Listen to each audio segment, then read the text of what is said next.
Hello all of you. Now let's start with the first chapter of international tax, and that is non-resident taxation. अब ये chapter में जो सारी चीजें दी हुई है, मोस्ट ऑफ इट ऑलमोस्ट 95% हम ऑलरेडी पढ़ चुके हैं. यस, पढ़ चुके हैं, लेकिन अलग अलग सेक्शन जब हमने पढ़े तो ओवरऑल पढ़े. जैसे बिजनेस के कुछ सेक्शंस है, कैपिटल गेन के है, रेसिडेंशियल स्टेटस है, तो ये सब टॉपिक्स यहां अलग से दिया है फिर से कंपाइल करके, क्योंकि ये सेक्शंस नॉन रेसिडेंट्स के लिए एप्लीकेबल है. तो इनकम टैक्स एक्ट में जितने भी सेक्शन स्पेसिफिकली नॉन रेसिडेंट को एप्लीकेबल है वो यहां अलग से कंपाइल करके दिए हुए हैं. तो उसका नाम है नॉन रेसिडेंट टैक्सेशन, यानी how different sections will apply specifically to non-resident persons, right? तो वो यहां दिए हुए. तो देखो, सबसे पहले कॉन्सेप्ट ऑफ रेसिडेंस है, ये अपन पढ़ चुके हैं बिल्कुल स्टार्टिंग में. रेसिडेंशियल स्टेटस चैप्टर 2 आपको दिया था मैंने. नहीं पढ़े होंगे ये सोच के कि ये तो आईपीसीसी का टॉपिक है, हमको क्यों दिया गया है. तो देखो आ गया ना, अब पढ़ना पड़ेगा. So you better read it. So watch my lectures of the initial first chapter. तो यहां देखो, मैं दोबारा लेक्चर रिकॉर्ड नहीं करूंगा क्योंकि डुप्लीकेशन है. तो मैंने लेक्चर ऑलरेडी आपको दे के रखा है, उसको आप पढ़ेंगे. अलग अलग पर्सन्स का रेसिडेंशियल स्टेटस कैसे निकाला जाता है, तो that is what you have to read. Section 6 basically इसका टैक्स प्लानिंग में भी आपको बताऊंगा. हाँ, तो पहले देखो ये पूरा दिया हुआ है, ये आप लोग पढ़ेंगे. एडिशनल कंडीशंस, प्राइमरी कंडीशंस, और फिर एचयूएफ के लिए कैसे डिटरमिन करना. तो एचयूएफ के लिए क्या होता है कि जहां पर उसका कंट्रोल एंड मैनेजमेंट है वहां उसको रेसिडेंट माना जाता है. अगर आप देख चुके हैं तो बहुत ही अच्छी बात है, फिर आपको देखने की जरूरत नहीं है. Except a few things that I am going to tell you now and one lecture that I will be adding after this. इसके बाद एक लेक्चर आपको मिलेगा हमारे पेन ड्राइव के अंदर, वो आप देखेंगे. Effective control and management, poem जिसको कहते हैं, place of effective management and control के कुछ सर्कुलर्स है 6 and 8 ऑफ 2017. तो वो आपको अगले लेक्चर में मिलेगा. कंपनी का खास करके, जो कंपनी का है देखो 6.3, how to determine residential status of company. अगर ये इंडियन कंपनी है तो it is always deemed to be resident, और अगर ये फॉरेन कंपनी है तो फिर उसका अगर place of effective management India में है तो उस कंपनी को हम रेसिडेंट मानेंगे, even if the company is basically incorporated outside India. लेकिन उसका इफेक्टिव मैनेजमेंट अगर इंडिया में है तो उसको अपन रेसिडेंट मानेंगे. तो इसके लिए पूरे रूल्स है, पोएम कहते हैं उसको. प्लेस ऑफ इफेक्टिव मैनेजमेंट कैसे निकाला जाएगा, तो ये सर्कुलर है, और इस सर्कुलर का अलग से वीडियो मैंने आपको दिया है. इसके बाद नंबर 2 पे आपको मिलेगा, वो आप देखेंगे. तो उस तरह से है. फिर एवरी अदर पर्सन का निकालना रहता है, वो सब तो सिंपल आप पढ़ चुके हैं. फिर आ जाओ स्कोप ऑफ टोटल इनकम जो है सेक्शन 5. अब ये रेसिडेंशियल स्टेटस क्या है, आपने भी आईपीसीसी या इंटरमीडिएट जो भी उसमें पढ़ा होगा, है ना. और मैंने जो लेक्चर्स आपको दिए हैं वो भी बेसिकली आईपीसीसी के ही रिकॉर्डिंग है जो आपको दे के रखा है. तो आप देखो उसको कैसे निकालना, आपको समझ में आ जाएगा. लेकिन आप एक एडिशनल पॉइंट में आपको बताऊंगा कि ये रेसिडेंशियल स्टेटस से टैक्स प्लानिंग कैसे होता है. वो देखो आप, ये एक नया टॉपिक है जो मैंने वहां एक्सप्लेन नहीं किया, इसलिए यहां एक्सप्लेन करता हूं. टैक्स प्लानिंग क्या होता है इसके अंदर, बहुत इंटरेस्टिंग है, और वो ये टेबल्स आपको समझ में आएगा. देखो ये आपने पढ़े, रेसिडेंट एंड ऑर्डिनरी रेसिडेंट जो आदमी होता है उसके हाथ में दुनिया की सारी इनकम टैक्सेबल होती है, चाहे उसने इंडिया में अर्न की हो या इंडिया के बाहर अर्न की हो, सब टैक्सेबल है. ये देखो, income received in India taxable, income which accrues in India और deem to accrue in India even if received outside India taxable. यानी या तो रिसीट इंडिया में हो या एक्रूअल इंडिया में हो, दोनों में से अगर कोई एक चीज इंडिया में हो गया तो इट इज टैक्सेबल. अच्छा, दोनों अगर बाहर हुए तो, दोनों भी अगर बाहर है तो भी टैक्सेबल ही है. देखो आप, third point, income which accrues और arises outside India and received outside India, दोनों अगर बाहर है. जैसे फारूक हक इंडिया का रेसिडेंट है, ऑर्डिनरी रेसिडेंट, राइट, क्योंकि मैं साल भर यहीं पे पढ़ा रहता हूं इंडिया में. So as I am ROR, मेरी जो इंडिया की इनकम है, जो आपसे देखो अभी मैं कमा रहा हूं, you have purchase my DVD, sale tax place in India, accrual is in India, taxable. इसके अलावा जो मेरे फॉरेन के इनकम्स है, स्विट्जरलैंड में मेरे पास कुछ प्लेसेस है, कुछ 5 स्टार होटल्स चलते हैं वहां पे, उसकी इनकम भी इंडिया में टैक्सेबल है। क्यों? क्योंकि मैं रेसिडेंट एंड ऑर्डिनरी रेसिडेंट हूं।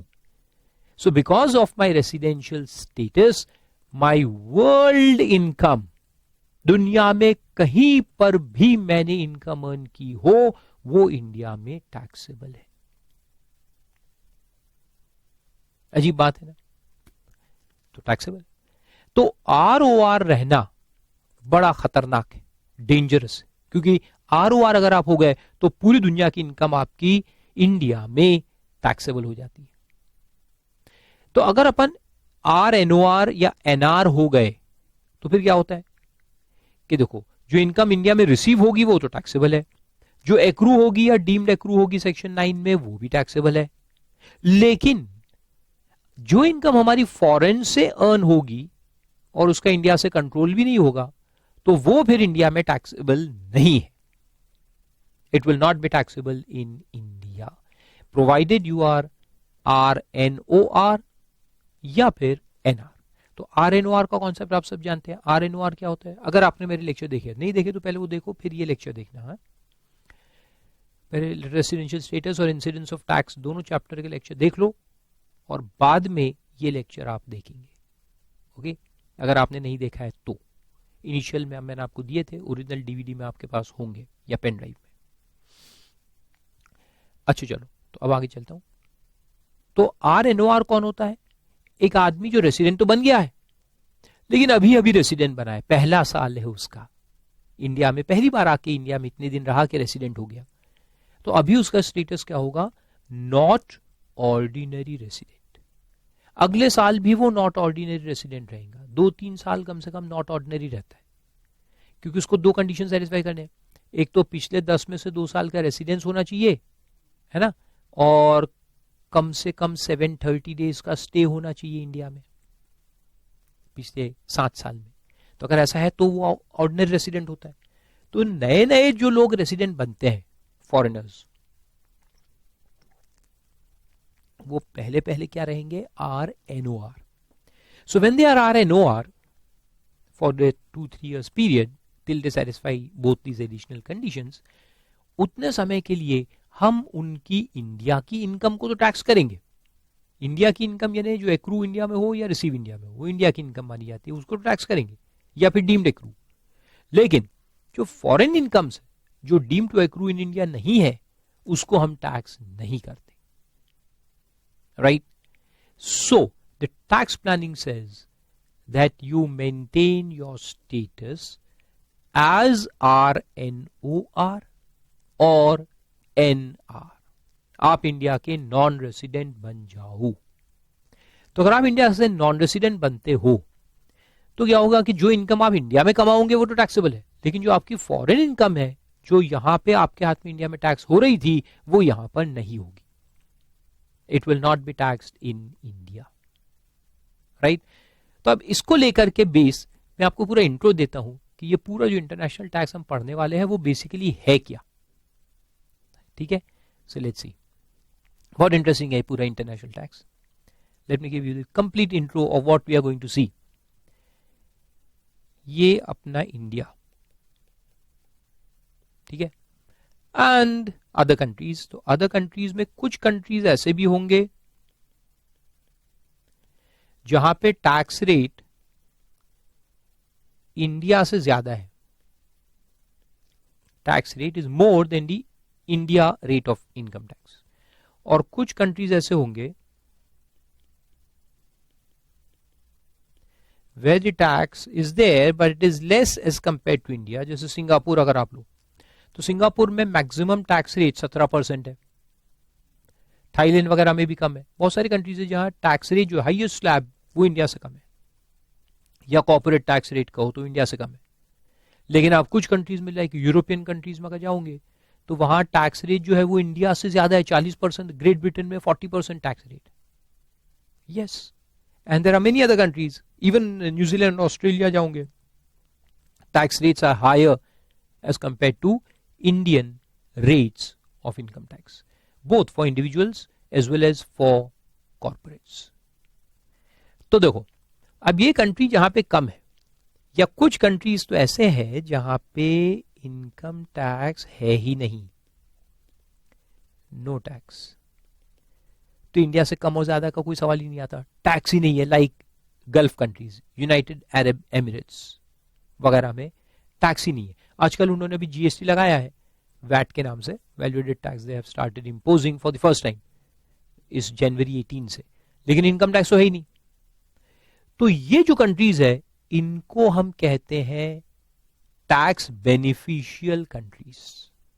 टैक्स बेनिफिशियल, टैक्स हेवन अभी मैं नहीं कहूंगा, tax beneficial countries. Okay, so these are tax beneficial countries.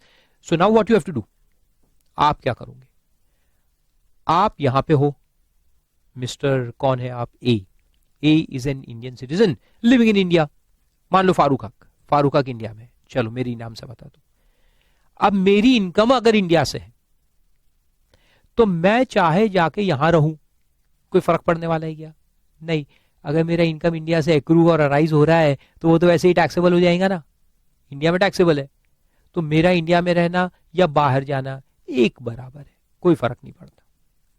I can stay here, still I will pay the same amount of tax because my income is accruing, arising and received in India. चलो, अगर मैं India के बाहर business करता हूं तो मेरा import export का काम है, if I have a foreign exposure तब फर्क पड़ता है ना, तब फर्क पड़ेगा ना. अगर मेरा बाहर से इनकम आ रहा है तो अगर मैं इंडिया में रहूंगा तो इंडिया में टैक्सेबल हो जाएगा.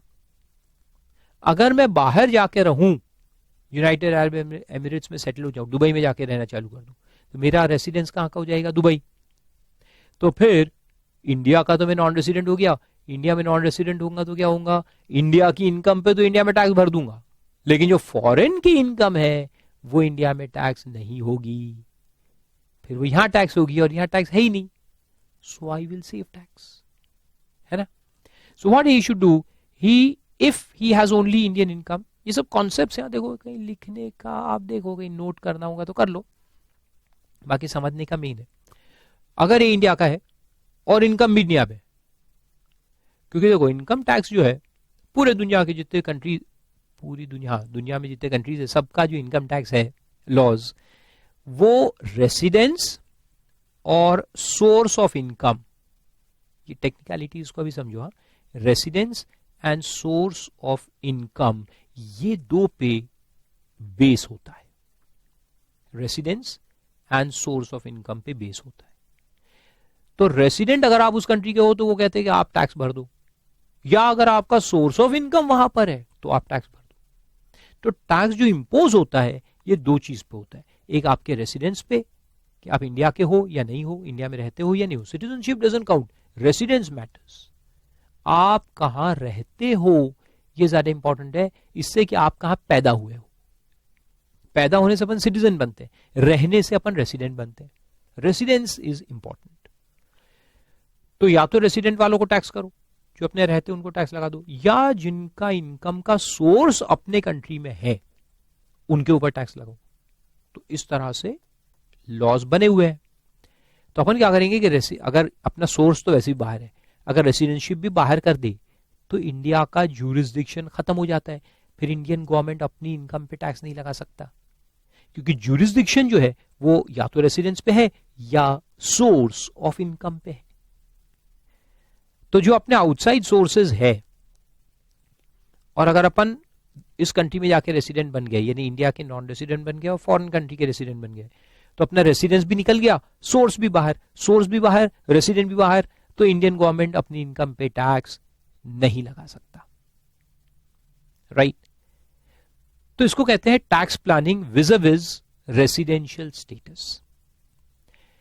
फिर बात आया सोर्स ऑफ इनकम जो है उसको भी बाहर कैसे करना, ये भी सवाल आया. फिर अब रेसिडेंट को तो आप कर सकते हो, कैसे, फॉरेन में जाके रहो.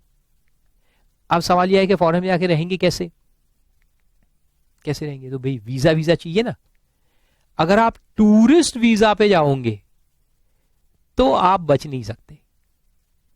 वो बाद में समझ में आएंगे आपको जब अपन आगे बहुत गहराइयों में जाएंगे और टैक्स ट्रीटीज एंड कन्वेंशंस और वो सब की बातें करेंगे डिटेल में। बड़ा मजा आने वाला है आपको। बहुत ही इंटरेस्टिंग टॉपिक्स अपन डिस्कस करेंगे इसमें, वेरी वेरी इंटरेस्टिंग टॉपिक्स। और जैसे मैं पहले से कहता हूं कि चोर के एंगल से सोचो तो लॉ पढ़ने में बहुत मजा आता है। पुलिस बनना है अच्छा तो चोर के एंगल से सोचना बहुत जरूरी है।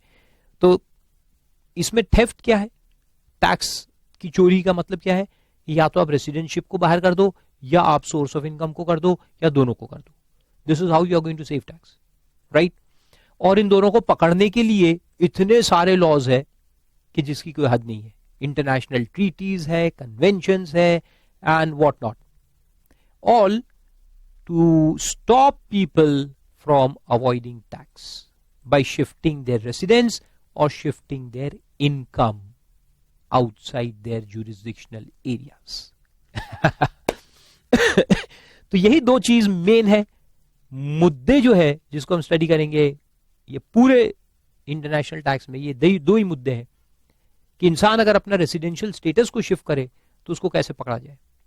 और कुछ लोग तो कलाकारी करेंगे, वो बोलेंगे कि why to become resident of this country, if you become resident of this country will get tax in this country, so keep moving across the globe. एक महीना एक स्टेट में रहो, यानी एक कंट्री में, दूसरा महीना दूसरी कंट्री में, January in Singapore, February in Australia, March in New Zealand and April in US and May in I don't know where, Sri Lanka, June somewhere else. 12 महीने आप घूमते रहो तो आप कोई भी कंट्री के रेसिडेंट नहीं रहोगे, क्योंकि हर कंट्री ये कहता है ना कि भाई आप 182 डेज इंडिया में हो तो आप रेसिडेंट हो, कोई कंट्री बोलेगा आप 150 दिन वहां पे हो तो रेसिडेंट हो। ऐसे एक लेवल होती है। आप सबके नीचे आ गए, आप सिर्फ 30 डेज हर कंट्री में रहे तो फिर आप कौन सी कंट्री के रेसिडेंट हुए बताओ, है ना। फिर आप कहीं के भी रेसिडेंट नहीं हो, कहीं के भी रेसिडेंट नहीं हो तो कौन सी कंट्री आपको टैक्स करेगी, सवाल पैदा होते हैं। तो इसके लिए इंटरनेशनल कन्वेंशन है, इसमें यूएस मॉडल, यूएन मॉडल और ऐसे सब पढ़ेंगे अपन। फिर बेप्स देखेंगे, बेस इरोजन कैसे होता है। तो इसमें सब जो इंटरनेशनल कन्वेंशंस बने हैं, ओईसीडी मॉडल वगैरह, तो इसमें फिर ये सब चीजें अपन पढ़ेंगे। उसमें लिखा है कि अगर एक इंसान कहीं का भी रेसिडेंट नहीं है तो कौन सी कंट्री का रेसिडेंट है वही लिखा है कि हाउ टू कैलकुलेट रेसिडेंस। तो ये सब बहुत ऊपर है। इनकम टैक्स एक्ट जो अपना है वो थोड़ा नीचे आ जाता है। ये सब अपन जो देखेंगे ये सब उसके ऊपर है, बेप्स एंड ऑल। तो ये सब बहुत टेक्निकल चीजें हैं जो अपन पढ़ेंगे। तो इसमें देखेंगे कि अगर एक इंसान कहीं का भी रेसिडेंट, कोई कंट्री के लॉस में रेसिडेंट नहीं बन रहा तो भी वो किस कंट्री का रेसिडेंट माना जाएगा, which country will have jurisdiction over the taxability of that person और right to tax that person, वो सब भी लिखा है ताकि इंसान कहीं से भी बच ना सके। या तो तुम्हारी कंट्री टैक्स लगाए या हमारी कंट्री टैक्स लगाए, कोई तो लगाए। People should not get free handed that they can Rome away and do not पे टैक्स। तो इसलिए ये जो हम पढ़ने वाले ना, इट इज वंडरफुल। मैंने तो पढ़ा तो बहुत ही मजा आ गया मुझे, और आपको भी मजा आने वाला है। लेकिन दिमाग में डालो, चोर को समझो पहले, लॉज अपने आप समझ में आएंगे। और चोर के बिना लॉस पढ़ने बैठे तो कुछ समझ में नहीं आएगा कि लिखा क्यों है। तो जब हम लॉस पढ़ेंगे, मॉडल्स, कन्वेंशंस, ट्रीटीज के पैराग्राफ्स पढ़ेंगे, तब ये मत सोचना कि यार साला लिखा क्यों है ये। आपको मालूम होना चाहिए, अरे ये उसके लिए लिखा है, अरे ये इसके लिए लिखा है। ठीक है, ओके। तो बहुत मैं वो जनरेट नहीं करता, अभी धीरे धीरे करेंगे। लेकिन अभी समझ में आ रहा है आपको। तो रेसिडेंशियल स्टेटस अपन शिफ्ट करेंगे, ये एक तरीका हो गया बाय स्टेइंग आउटसाइड इंडिया। अब इसके लिए सही में शिफ्ट करना है, if you really intend to become non resident, then you should have some connection, some serious connection, some permanent connection with some country outside India. तो उसके लिए आपको जाना पड़ेगा ऑन अ बिजनेस वीजा, यानी कि आप उस कंट्री में बिजनेस करने वाले हो, इसके लिए वीजा निकालो और फिर जाओ। तो you should have a permanent stay in that country. या जैसे एम्प्लॉयमेंट वीजा पे लोग जाते हैं, उस कंट्री का एम्प्लॉयमेंट वीजा लिया, फिर अपन चले गए और वहां एम्प्लॉयमेंट ज्वाइन किया, तो फिर अपन इंडिया के नॉन रेसिडेंट माने जाएंगे और उस कंट्री के रेसिडेंट माने जाएंगे, ठीक है। लेकिन अगर आप सिर्फ टूरिस्ट वीजा लेके घूमने निकल जाते हो, एक महीना यहाँ एक महीना वहां एक महीना वहां, टूरिस्ट वीजा पे जा रहे हैं, तो आपको इंटरनेशनल कन्वेंशन ये कहता है कि you are still resident of India, even though कि ये जो अपन देख रहे हैं 182 डेज आप सेटिस्फाई नहीं कर रहे, इंडियन लॉ के हिसाब से आप रेसिडेंट नहीं हो, तो भी इंटरनेशनल कन्वेंशन के हिसाब से आपको इंडिया का ही रेसिडेंट माना जाएगा, क्योंकि आपके पास जो पासपोर्ट है वो इंडिया का है। तो आपका जो डोमिसाइल है, एक घर जहां पे आप रहते हो वापस जाकर के, वो इंडिया ही तो है। हम कहीं भी जाए वापस तो अपने घर ही आते, तो घर कहाँ है वो देखा जाएगा, उसको आपका रेसिडेंट कंट्री माना जाएगा, and they will have the right to charge tax on your incomes. तो टूरिस्ट वीजा से हम बच नहीं सकते, हमको परमानेंट रेसिडेंटशिप वीजा जो है वो लेकर जाना पड़ेगा। जैसे यूएस में H1B वीजा कहते हैं, ऑस्ट्रेलिया में उनका एम्प्लॉयमेंट वीजा है, न्यूजीलैंड में है, हर जगह है। तो वहां आप वीजा लो, फिर जाओ, and then you will be called as non resident in India.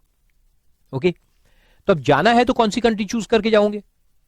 अगर टैक्स बचाना ही है, टैक्स प्लानिंग के लिए अगर आपको इंडिया से जाना है तो कौन सी कंट्री जाओगे? ये दो, एक वो जहां पे टैक्स रेट कम है या जहां टैक्स है ही नहीं, यहां चले जाओ, best you can do tax planning. अब सवाल यह है कि सोर्स इंडिया में, सोर्स इंडिया में है तो बचोगे नहीं, आप फॉरेन के भी रेसिडेंट बन गया लेकिन सोर्स इंडिया में है तो वो तो वैसे ही टैक्स हो जाएगा ना, deem to accrue in India, taxable. तो फिर अपन क्या करेंगे कि सोर्स को भी इंडिया के बाहर शिफ्ट करेंगे। अभी सोर्स ऑफ इनकम को शिफ्ट कैसे करेंगे आप पूछो। वेरी गुड, पूछने से सब आंसर मिलते। अब देखो मेरा एग्जांपल लेते हैं। What I do is I sell DVDs to you, मैं आपको डीवीडी बेच रहा हूं, पेन ड्राइव दे रहा हूं, है ना। तो अभी कहां से भेजता हूं आपको? नागपुर से, द सेंटर ऑफ इंडिया। कोने पे भी नहीं हूं मैं, तो बिल्कुल बीचों बीच हूं Nagpur. Nagpur is the centre place of India. आपको मालूम है we have got 0 mile in Nagpur. पूरे इंडिया में जो डिस्टेंसेस गिने जाते हैं ना किलोमीटर्स में, वो नागपुर से गिने जाते हैं। नागपुर में एक जगह है जिसका नाम है 0 माइल, और हम यहाँ अपनी ऑफिस जो है ज्यादा दूर नहीं है, 4 किलोमीटर है, 0 miles.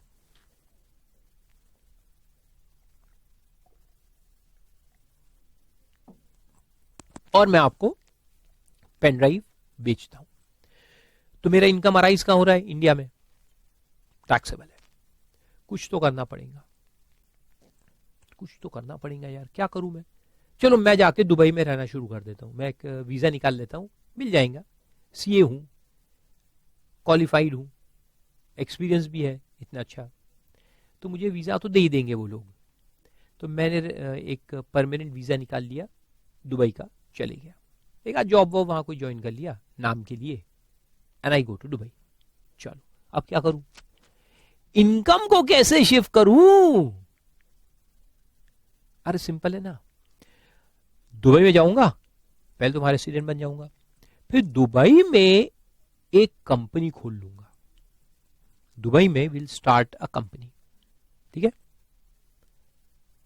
So I will go to Dubai and start a company in Dubai. अब जो पेन ड्राइव मैं यहां नागपुर से बैठ के आपको दे रहा था इंडिया में, और इंडिया में जा रहा था बायर, तो एक्रूअल इंडिया में था। अब मैं क्या करूंगा कि पेन ड्राइव यहां से नहीं दूंगा, I will make a pen drive in Dubai, Dubai में पेन ड्राइव बनाऊंगा। दुबई में जो कंपनी है ये पेन ड्राइव बनाएंगी, जिसमें फारूक हक का मेजर शेयर है, 90% शेयर फारूक हक का रहेगा। फिर दुबई की जो कंपनी है वो मेरी जो इंडिया की कंपनी है फारूक हक क्लासेस, उसको सप्लाई करेगी, ठीक है। हर महीने एक बल्क कंटेनर वहां से भेज देंगे इंडिया, 1000 पेन ड्राइव का, ठीक है। और यहां आने के बाद ये जो मेरी कंपनी इंडिया में है, उसके बाद आ जाएगी, इसमें भी मेरा शेयर फारूक हक का शेयर कितना है? 90%। फिर ये कंपनी आप लोगों को डिस्ट्रीब्यूट करेगी, बायर्स लोगों को। तो अब होगा क्या कि यहां से मैं 14,000 रुपए मान लो के कमा रहा था, एक पेन ड्राइव 14,000 की बेच रहा था, वो अभी भी बेचूंगा, कंपनी तो 14,000 में ही आपको देंगी, लेकिन ये कंपनी को मान लो के 12,000 में देंगी। So now the manufacturing is done here in Dubai, ठीक है। और दुबई से बना करके हम ये कंपनी को देंगे, फिर ये कंपनी आपको इंडिया में रीसेल कर देगी। तो अब इंडियन कंपनी मैन्युफैक्चरर नहीं रही, वो सिर्फ एक रीसेलर बन गई, ठीक है, या एजेंट बन गई। तो ये कंपनी का आप देखो इंडिया में प्रॉफिट कितना आ रहा है, सिर्फ 2000, इंडियन इनकम सिर्फ 2000, उसमें भी खर्चे वर्चे निकालोगे तो हार्डली कुछ बचेगा 200 रुपए, और बाकी जो मेजर इनकम है वो फॉरेन कंपनी की होगी। अब ये फॉरेन कंपनी इंडिया की रेसिडेंट है क्या? नहीं, तो इसकी जो इनकम है वो इंडिया में टैक्सेबल नहीं होगी, है ना। तो इस तरह से तो लोग अपने बिजनेसेस को शिफ्ट कर देंगे इंडिया के बाहर, रूटिंग करेंगे, इसको रूटिंग कहते हैं। You route your business through companies formed in different countries. एक इंसान है जो रॉ मटेरियल इंपोर्ट कर रहा था, 100 रुपए में रॉ मटेरियल आ रहा था, फिर इंडिया में फिनिश गुड बना के बेच रहा था, उसको अपनी इनकम फॉरेन शिफ्ट करनी है, इनकम को शिफ्ट करना है, एक्रूअल का प्लेस शिफ्ट करना है, तो वो क्या करेगा? दुबई में कंपनी खोल देगा, 100 रुपए में दुबई कंपनी रॉ मटेरियल खरीदेगी और वो इंडियन कंपनी को 400 रुपए में बेचेंगी। See what I do, I form a company here. China से आ रहा था रॉ मटेरियल, तो चाइना से अपन 100 रुपए में यहां लेके आएंगे दुबई कंपनी में, और दुबई कंपनी इंडियन कंपनी को 400 रुपए में बेचेंगी। तो जो इंडियन कंपनी अपनी, जिसका रॉ मटेरियल पहले 100 रुपए में आ रहा था, वो 100 रुपए की जगह भी 400 में आएगा, ये 300 रुपए कॉस्ट बढ़ा दिया, 300 रुपए से कॉस्ट बढ़ा दिया तो 300 रुपए प्रॉफिट शिफ्ट हो गया दुबई कंपनी को, अपनी कंपनी। सीधी बात है, we have shifted 300 rupees profit to our Dubai company. तो अपन भी आके नॉन रेसिडेंट हो जाएंगे, इनकम को भी शिफ्ट कर देंगे। अच्छा, कंपनी अगर वहां की है तो फिर आप कहोगे कि सर हमको जाने की जरूरत है क्या? Do we have to go? ये सब सवाल पैदा होते। कंपनी को खोल देंगे ना, कंपनी आर्टिफिशियल पर्सन है, कहीं भी रह सकती है, हमको डायरेक्टर्स को जाने की जरूरत है क्या? ओनर्स को जाने की जरूरत है क्या? तो देखो ये सब सवाल जो है, सोचते जाओ सोचते जाओ, जितने सवाल आते सोचो, सब का आंसर है। तो उन्होंने, अब बताता हूं क्या क्या चेंजेस हुए हैं और क्या क्या होने वाले और क्या क्या पढ़ने वाले। ये कंपनी आप कहोगे दुबई की है तो नॉन रेसिडेंट है, लेकिन उन्होंने लॉ बदल दिया, कंपनी को रेसिडेंट मान लेंगे इंडिया में अगर उसका place of effective management India में है। तो मैंने कहा आप इसको कंट्रोल कर रहे हैं, आप तो इंडिया में हो। इफ यू, फारूक हक, is in India, who controls this company by sitting in India, this company will become Indian resident company, क्योंकि place of effective management of this foreign company is in India। Farooq हक control कर रहा है, फारूक हक India में है, उसके पास इस कंपनी के 50% ज्यादा शेयर्स है, तो वो कंपनी को इंडिया की रेसिडेंट मान लेंगे। तो इसलिए वो कॉन्सेप्ट आया प्लेस ऑफ इफेक्टिव मैनेजमेंट, जिसका लेक्चर आप लोग देखोगे, समझोगे किस किस तरह से एक फॉरेन कंपनी का place of effective management India में माना जा सकता है। बहुत लंबा डेफिनेशन है, आधे पौन घंटे का लेक्चर है, देखने का है। ओके, तो अगर वो इंडिया में आ गया तो टैक्सेबल हो जाएगा, तो फिर ये कंपनी भी रेसिडेंट हो जाएगी, टैक्सेबल, तो इनकम को शिफ्ट करके मतलब नहीं आया।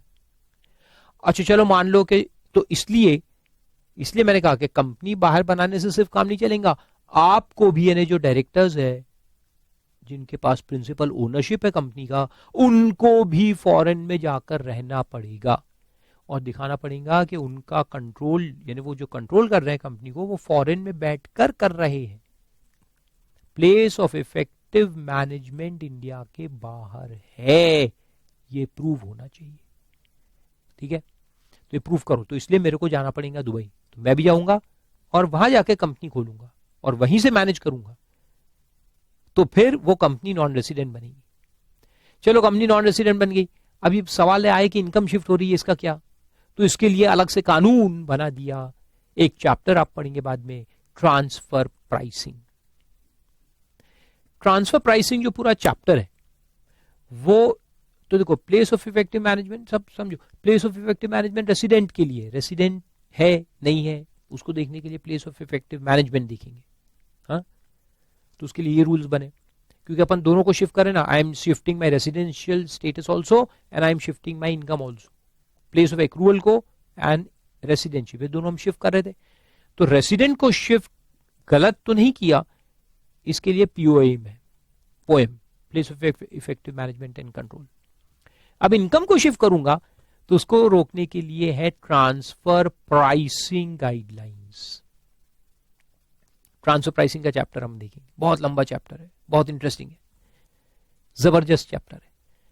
उसमें यह देखा जाएगा कि यार ये कंपनी का मालिक, यानी जो ये दो कंपनी के बीच में कॉन्ट्रैक्ट है, ये कंपनी और ये कंपनी को गवर्न तो एक ही आदमी कर रहा है, फारूक हक।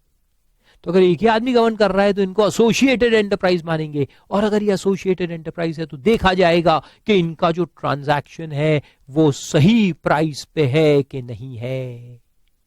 ये रॉ मटेरियल का सही प्राइस क्या था, 100 रुपए, मैंने कितना पैसा दिया, 400, गवर्नमेंट कहता है नॉट अलाउड, 400 को डिसअलाउ करेंगे, सिर्फ 100 रुपीज का कॉस्ट इसको अलाउ करेंगे। तो ये कॉस्ट को बढ़ा करके प्रॉफिट को कम कर रहा था ना, तो वो नहीं करने देंगे।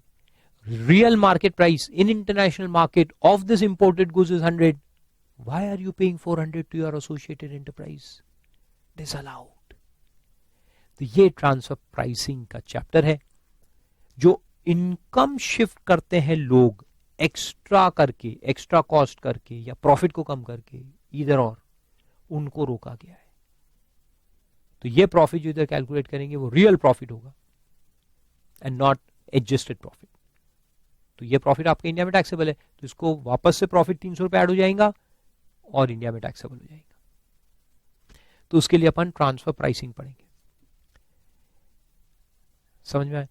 तो देखो, ये एक पर्सन था, फिर से एक बार रिपीट करता हूं, ये अपना रेसिडेंशियल स्टेटस जो है ये अगर शिफ्ट करना चाहते हैं इंडिया के बाहर, तो उसको कैसे रोकना, उसके भी रूल्स अपन देखेंगे, जिसमें मेन POEM है एंड एक्सेट्रा। दूसरा है कि अगर एक्रूअल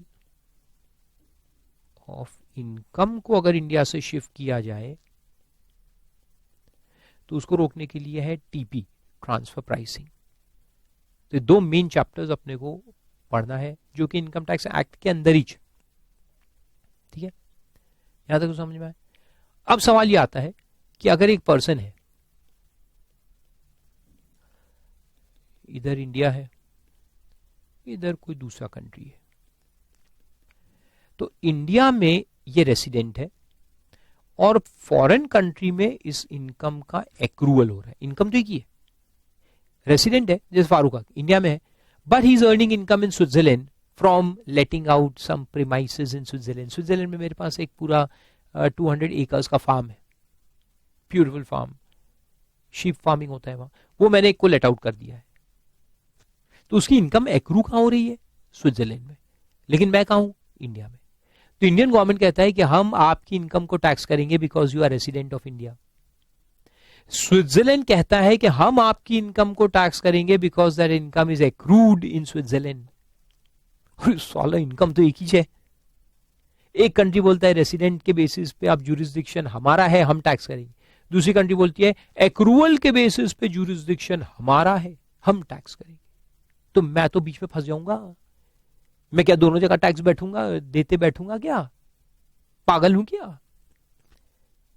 तो ये जब फंडा आता है कि एक कंट्री रेसिडेंस के बेसिस पे टैक्स लगाना चाहता है और दूसरा कंट्री एक्रूअल के बेसिस पे, या वाइस वर्सा भी हो सकता है। इंडिया बोलता है कि एक्रूअल इंडिया में हम टैक्स लगाएंगे, लेकिन पर्सन रेसिडेंट दूसरे कंट्री का है, सो इट इज ईदर और, रेसिडेंट एक्रूअल, एक्रूअल रेसिडेंट। तो जब एक इंसान इस तरह से फंस जाता है दोनों जगह टैक्स भरना पड़ेगा, तो वो तो ऐसा करेंगे ही नहीं। वो कहता है 8 साल बेच दो उधर का farm, I will not invest in Switzerland. तो इससे इंटरनेशनल बिजनेस हैम्पर होता है, पीपल जो इन्वेस्टमेंट करते हैं वो नहीं करेंगे, तो जो गरीब देश है वो गरीब रह जाएगा, जो अमीर देश है वो अमीर रहेंगे। तो वो भी नहीं होना चाहिए।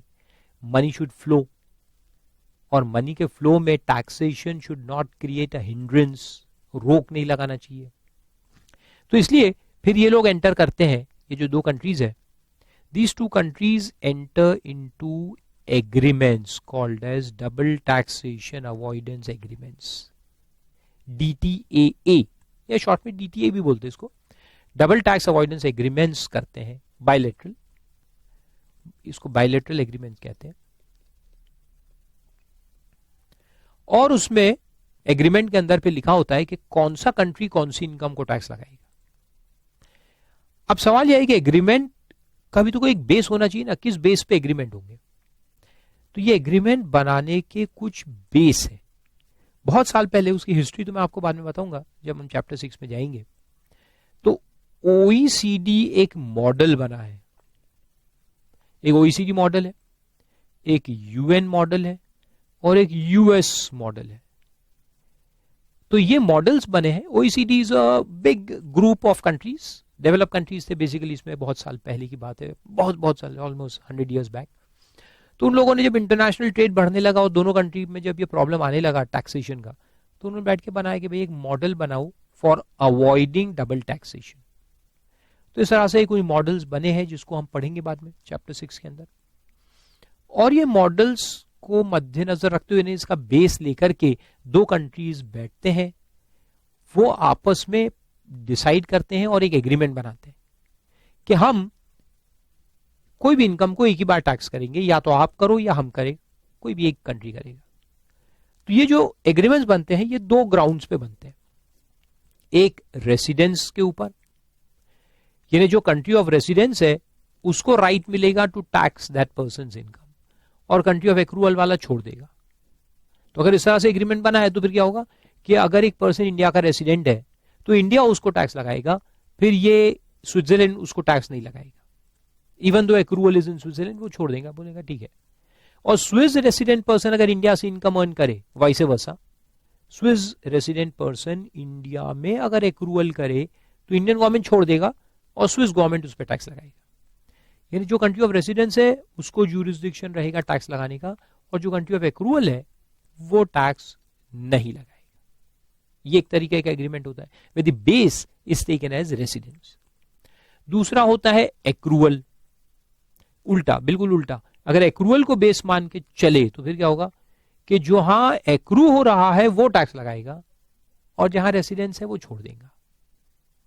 तो उल्टा, वाइस वर्सा सेम होगा। और कुछ एग्रीमेंट से दोनों का मिक्सचर लेके बनते हैं कि some incomes on accrual and some incomes on residential status. तो वो फिर इस तरह से पूरे एग्रीमेंट्स बनते हैं। अब एग्रीमेंट जो बनेंगे इसमें हर चीज बहुत डीप में लिखा रहता है कि कौन सी किस टाइप की इनकम को कौन से बेस पे टैक्स करना। तो कोई इनकम को अपन एक्रूअल बोलेंगे, कोई इनकम को अपन रेसिडेंशियल स्टेटस पे बोलेंगे। इस तरह से एग्रीमेंट बनते हैं। They are bilateral, so both have to follow similar vice versa treatment. ठीक है, दोनों कंट्रीज को फॉलो करेंगे। तो ये एग्रीमेंट्स है, एग्रीमेंट्स भी अपन पढ़ेंगे। एक्चुअल एग्रीमेंट तो नहीं पढ़ना ऑफ कोर्स, लेकिन ये एग्रीमेंट का जो बेस है, OECD model, UN model, US model, इसको हम देखेंगे।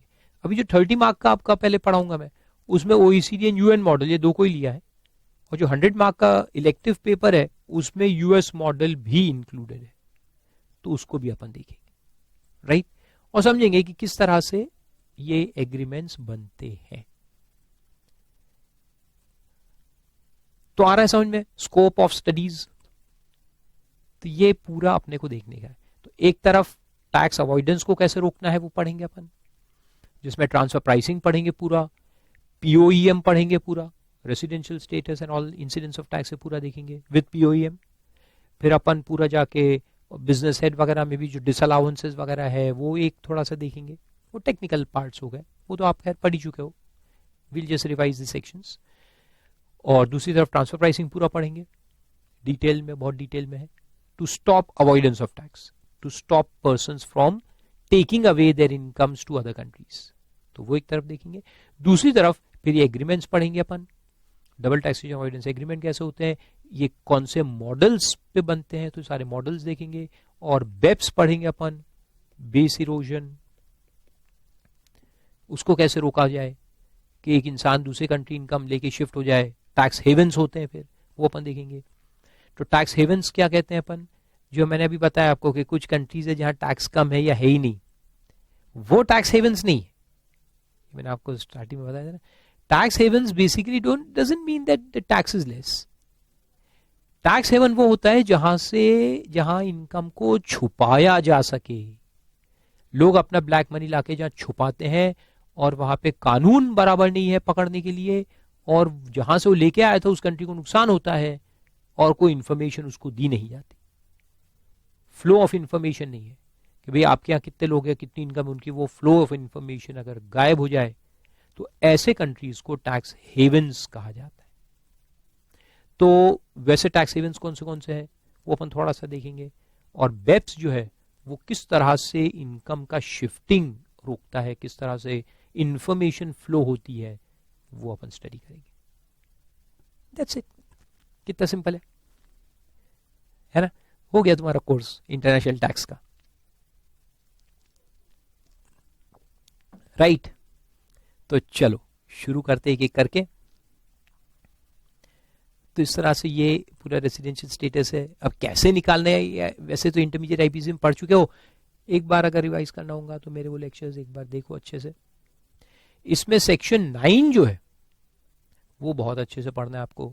Section 9 incomes deemed to accrue और अराइज इन इंडिया, ये भी उसी लाइन में है कि अगर एक इंसान अपनी इनकम का एक्रूअल पॉइंट शिफ्ट करे, इंडिया के बाहर कर दे, लेकिन बेसिकली उसका कनेक्शन इंडिया से ही है, वो इंडिया से ही अराइज हो रही है, लेकिन जस्ट बिकॉज कि कुछ तो भी प्लानिंग करके आपने उसको बाहर कर दिया है, इसलिए वो इंडिया में नजर नहीं आ रही।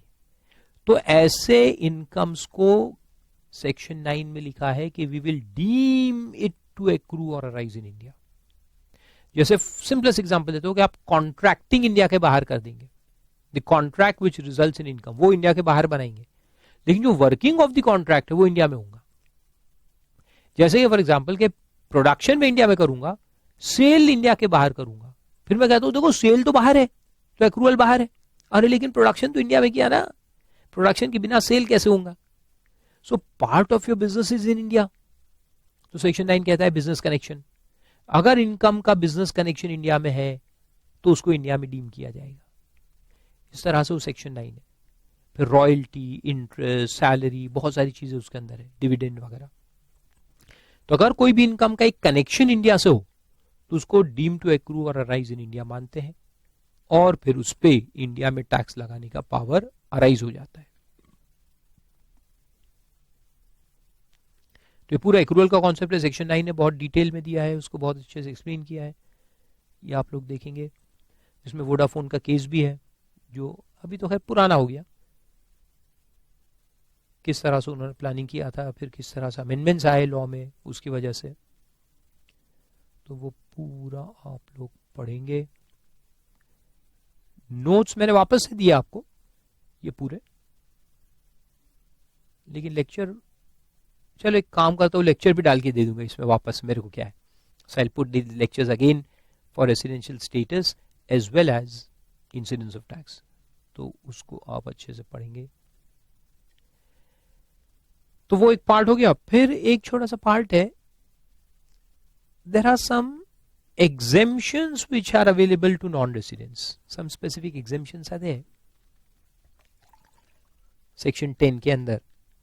तो चलो एक बार उस पर भी थोड़ा सा नजर अपन डाल लेते हैं।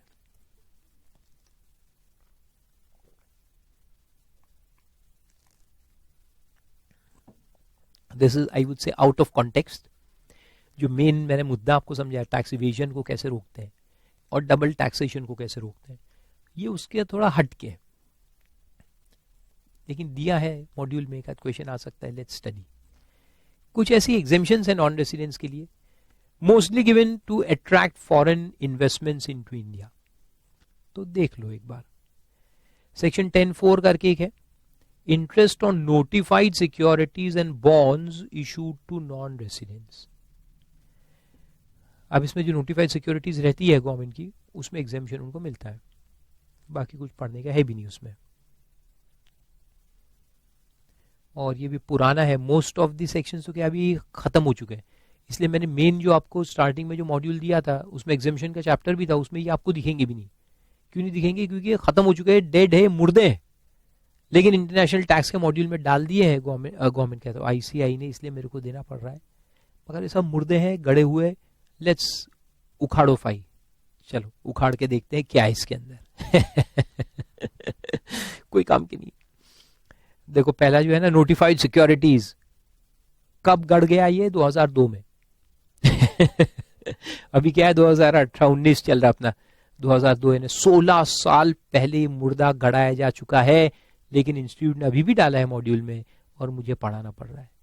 सो सिली एंड फुलिशनेस। तो देखो उसमें लिखा है income falling with in any of the following clauses shall not be included in income of non resident, यानी शैल बी एग्जेम्प्ट। पहले में ही दिया है 10.4.1 provides that in case of non-resident any income by way of interest on specified securities or bonds notified by the government shall be exempt. However, the central government shall not notify such bonds or securities after 1/6/2002. तो 1/6/2002 से ये बंद हो गया, अभी कोई इसमें notify नहीं होता। जो पुराने अगर नोटिफाई हो गए तो वो चलते रहेंगे एग्जेम्पशन में, लेकिन 2002 के बाद कोई नोटिफाई नहीं होगा। अच्छा जो पुराने होंगे भी वो भी तो कब के खत्म हो गए होंगे, रिडीम विडीम होके 16 साल गुजर चुके हैं, लेकिन दिया है। Similarly, next point 2, in the case of individual, any income by way of interest on money standing to his credit in non-resident external account, NRE account जो रहता है, in a bank in India in accordance with Foreign Exchange Management Act and the rules made thereunder would be exempt provided such individual, ये corporates के लिए नहीं है, individual के लिए था, is a person resident outside India as defined in FEMA or is a person who has been permitted by Rabbi to maintain such account. In this context, it may be noted that the joint holders of NRE accounts do not constitute an AOP by merely having these accounts in joint names. The benefit of exemption will be available to such joint holders also subject to fulfillment of other conditions contained in this section by each of the individual joint holders. यानी दोनों ने non resident होना पड़ेगा अगर joint name पे है तो। अगर एक नॉन रेसिडेंट और एक रेसिडेंट होगा तो फिर एग्जेम्पशन नहीं मिलेगा। Both will have to be non residents. तो ये एनआरई अकाउंट के इंटरेस्ट का एग्जेम्पशन है। फिर आया 4B, interest on specified saving certificates to non resident, ये भी खत्म हो चुके हैं लेकिन दिया हुआ है। Individual being a citizen of India और a person of Indian origin who is a non resident, ये अपने वाले एनआरआई नॉन रेसिडेंट। एनआरआईज जो है ना, इनका भी एक फंडा रहता है, नॉन रेसिडेंट है मगर इंडियंस है एनआरआईज। मोहन भार्गव, हमेशा याद रखना, एनआरआई कौन, तो मोहन भार्गव, बाहर गांव गया है, फॉरेन में रहता है लेकिन है अपना इंडिया का बंदा। कौन से पिक्चर में था, शाहरुख खान था ना, मोहन भार्गव स्वदेश में। यस, देखा कितना याद है आप लोगों को। इसी तरह से टैक्स को भी याद रखना है। shall be entitled for exemption in respect of interest on such saving certificates issued before 1/6/2002 by the central government. 2002 से भी बंद हो चुका है तो इसलिए कोई खास पढ़ने की जरूरत नहीं है। फिर 10.6 है, ये चल रहा है, ये अपन ने पढ़ा भी है, ये अपने लेक्चर्स में था, अगर आपने सेक्शन 10 अच्छे से पढ़ा होगा और आपको याद होगा। Remuneration received by individuals who are not citizens of India. Remuneration में आता है कि कोई फॉरेन एम्बेसी के जो स्टाफ है इंडिया में काम करते हैं, यूएस एम्बेसी का स्टाफ इंडिया में काम कर रहा है, तो इंडिया में रहते हैं इसलिए वो रेसिडेंट तो बन जाते हैं, but they are foreign citizens, they are sent from there, uncle Sam ने भेजे हुए आदमी है उनके। तो वो जो एम्बेसी में काम करते हैं और उनको जो सैलरी मिलती है उसको अपन इंडिया में डीम नहीं करेंगे, not deemed to accrue or arise in India. It will not be taxed in India. Similarly, our embassy staff living in their country will not be taxed by them, they will be taxed by us. तो ये bilateral agreements होते हैं, तो वो उसमें है। फिर foreign national का कोई आदमी है जो इंडिया में आके काम करता है 90 दिन से कम के लिए, लेस देन 90 डेज के लिए, ऐसे कुछ काम के लिए आया, बस 1-2 महीने काम करेगा चले जाएगा, प्रोवाइडेड कि वो फॉरेन कंपनी का इंडिया में कोई बिजनेस ऑपरेशन ना हो, यानी कोई परमानेंट एस्टैब्लिशमेंट नहीं है, तो फिर उसको भी अपन एग्जाम कर देते हैं। फिर वो फॉरेन शिप पे काम करने वाले जो लोग हैं जो कुछ वक्त के लिए इंडिया में आते हैं चले जाते हैं, उनको अपन टैक्स नहीं करते, फॉरेन शिप। ऐसे पॉइंट्स याद आ रहे होंगे आपको। हाँ? और उसमें 4th पॉइंट लास्ट वाला है कि फॉरेन गवर्नमेंट के कुछ एम्प्लॉयज इंडिया में आए हैं जिनको पेमेंट अपन नहीं कर रहे, फॉरेन गवर्नमेंट ही कर रहा है, but they have come to India for some training purposes, तो उनको भी अपन टैक्स नहीं करते।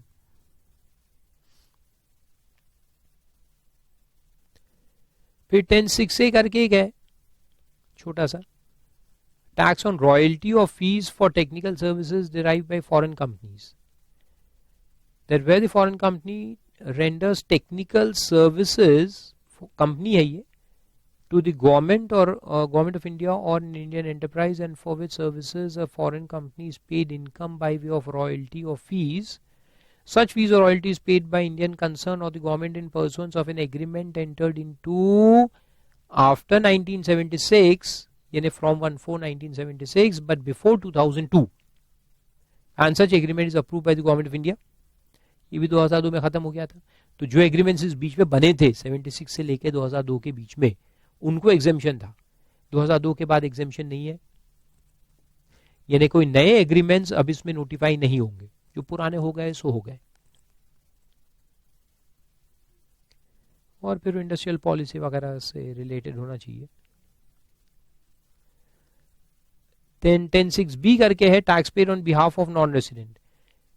ये टैक्स फ्री इनकम जिसको हम बोलते हैं, कि amount of tax paid by the government और Indian concern on behalf of non-resident, non-corporate or foreign company in respect of its income will not be included in computing the total income of such non-resident or non-corporate or foreign company in persons of an agreement entered before 1/6/2002. ये भी वही है मुर्दा, आधे से ज्यादा तो सब मुर्दे हैं.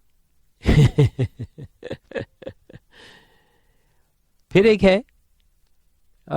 tax paid on behalf of foreign state or foreign enterprise on amount paid as consideration for acquiring aircraft etc. on lease. Aircraft या उसका मशीन जो इंजन होता है वो अगर लीज पे लेते हैं और उनको रॉयल्टी पे करते हैं तो वो रॉयल्टी पे उनको एग्जेम्पशन है, एयरबस वगैरह को. ये भी एक बार पढ़ के छोड़ देना, कोई काम का नहीं है. फिर income by way of projects connected with security of India, ये भी कोई काम का नहीं है. सिक्योरिटी पर्पस के लिए अगर कोई प्रोजेक्ट कोई फॉरेन कंपनी से कर रहा है इंडिया, तो इंडियन गवर्नमेंट नोटिफाई कर सकता है और फिर वो फॉरेन कंपनी को एग्जेम्पशन मिल जाएगा. Then cooperative technical assistance programme से होता है सिमिलर लाइंस पे, जो इंडियन गवर्नमेंट नोटिफाई करेगा. फिर उसके बाद सेक्शन 10(8)(a) करके एक है consultant remuneration. It provides that the following incomes in case of a consultant are exempt from tax. तो अगर आप कंसल्टेंट है और नॉन रेजिडेंट है तो आपको एक एग्जेम्पशन है. किस चीज का? देखो, any remuneration of fee received by him or it directly or indirectly out of the funds made available to an international organization hereinafter referred to as agency under technical assistance grant agreement between the agency and the government of a foreign state. तो एक international organisation है और foreign state, इनका agreement हुआ है जिसकी वजह से ग्रांट इनको दिया जा रहा है और वो ग्रांट के अंदर आप कंसल्टेंट अपॉइंट हुए हो.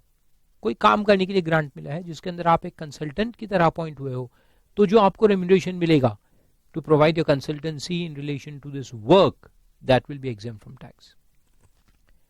जैसे कि कोई प्रोजेक्ट इंडिया में होने वाला है, उसके लिए फॉरेन गवर्नमेंट ने ग्रांट निकाला, जैसे जापान ने ग्रांट दिया 10,000 करोड़ का ग्रांट, और एक एजेंसी एक इंटरनेशनल ऑर्गेनाइजेशन को अपॉइंट किया है for implementation of this project, and you act as a consultant. तो जो रेम्यूनरेशन आपको मिलेगा as a consultant, that will be exempt from tax.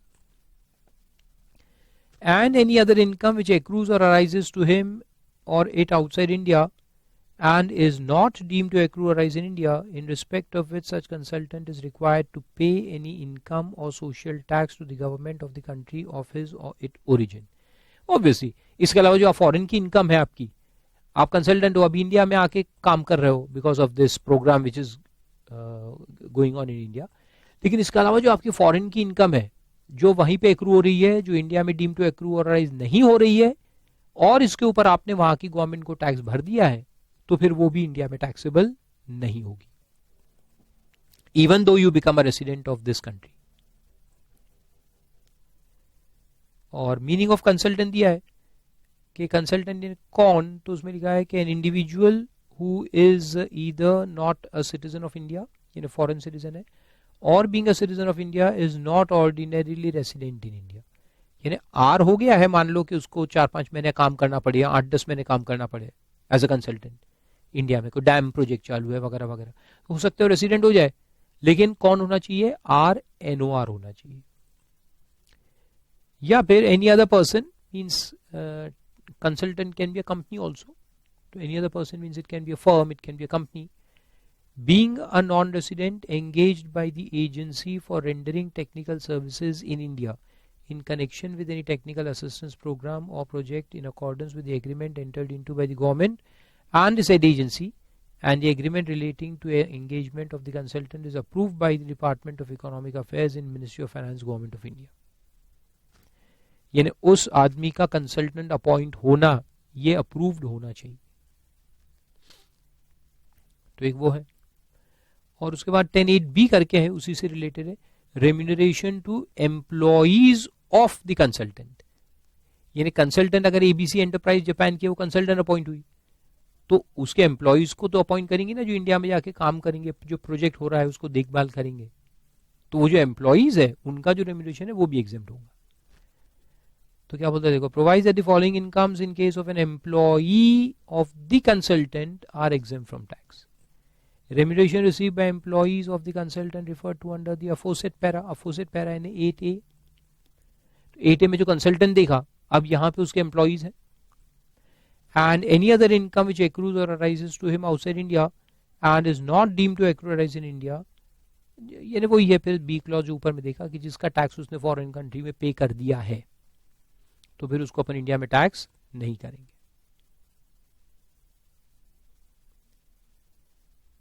और आगे ये भी लिखा है कि any family member of such individual as referred to under 8 और 8A और एन एम्प्लॉई मेंशन अबव यानी 8B accompanying him to India enjoys tax exemption in respect of foreign income and an income not deemed to accrue in India if the family member is required to pay income tax or social security tax to the foreign government of that country। यानी उसके family members जो India में आएंगे उनके साथ, employees के साथ या कंसल्टेंट के साथ, तो वो भी एग्जेम्पशन उनको भी मिलेगा। तो वो एक सिंपल पॉइंट था। फिर उसके बाद 1023BBB करके है, सिर्फ पढ़ के रखना है। Income of European economic community EEC जो है, derived in India by way of interest or dividend or capital gain from investment made out of its funds under a scheme notified by the government। ये लोग क्या है कि India में invest करेंगे, loan देंगे, इन्वेस्टमेंट करेंगे, तो उनको इनकम जो आएगी in the form of interest या डिविडेंड वगैरह वो एग्जेम्प्ट या capital gain. Then income derive by SAARC fund जो है, उसको अगर इंडिया से कोई इनकम होगी वो एग्जेम्प्ट है। उसके बाद 1048 में क्रूड ऑयल वाले जो कंपनीज है उनको एग्जेम्पशन है। अगर वो इंडिया में आके उनका ऑफिस सेटअप करते हैं और इंडिया में रुपीज में बेचेंगे, नॉट डॉलर्स बट रुपीज में अगर सेल करते हैं क्रूड ऑयल, तो उनको इनकम एग्जेम्प्ट है। ये मैंने आपको समझाया था 1048। तो ये क्यों एग्जेम्पशन लाया गया है, to protect the Indian buyers, they don't have to pay in dollars but they have to pay in rupees. तो वो इंडिया को एडवांटेज है कि जो फॉरेन करेंसी का आउटफ्लो होता है because of purchase of crude oil वो बच जाएगा, क्योंकि अपन इंडिया में रुपी में पेमेंट करेंगे उनको, इसलिए। तो वो एक पॉइंट है 48, crude oil and any other goods notified by the government for which the receipt is in Indian currency.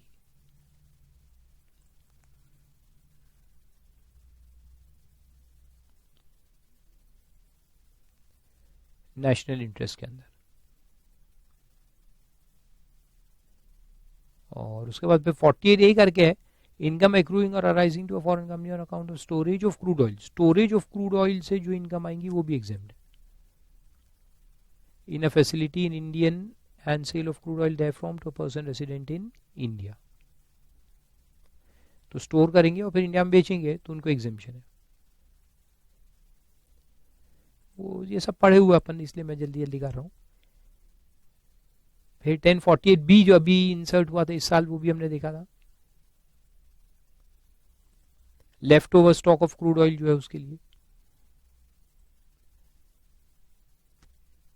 फिर उसके बाद कुछ presumptive taxation for non residents दिए हैं, जिसमें खास करके 44B operation of ships, 44BB operation of aircraft 7.5 and 5% respectively, and business exploration of mineral oil एक है, जिसमें 10% ऑफ एग्रीगेट से हमको इनकम शो करना है, ये भी देखे थे अपन ने, एंड टर्न की पावर प्रोजेक्ट्स। ये 4 स्पेशल सेक्शंस है for presumptive income of non residents. फिर 44C एक देखा था अपन ने, हेड ऑफिस एक्सपेंडिचर का लिमिट याद होगा आपको।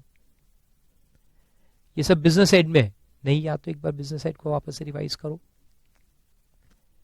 और 44DA रॉयल्टी का 44DA जो सेक्शन है वो भी पढ़ा था अपन ने। फिर कैपिटल गेन में फर्स्ट प्रोविजन सेक्शन 48 देखा था, calculation of capital gain by converting the sale consideration and cost of acquisition into foreign currency, याद होगा आपको, पूरे कन्वर्जन रेट लगा के कंप्यूट किया था हमने। एंड फोर्थ प्रोविजो जो रुपी डिनोमिनेटेड बॉन्ड वाला पॉइंट ऐड हुआ है वो वाला।